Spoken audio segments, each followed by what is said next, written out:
পাগলটার জানিয়া শুনিয়া শুনিয়া আমি এখন বেঁচে থাকি না।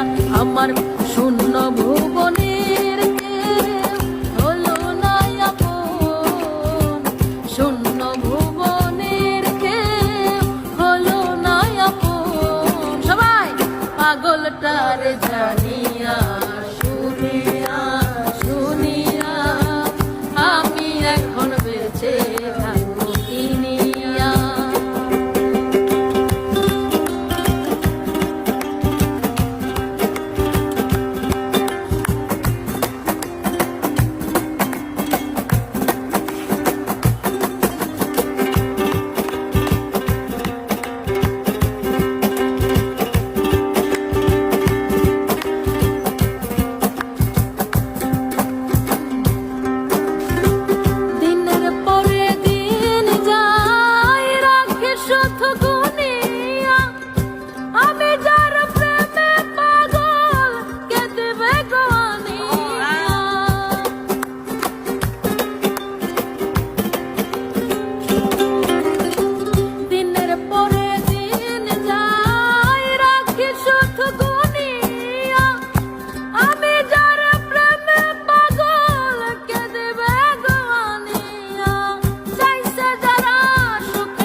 পাগলটার জানি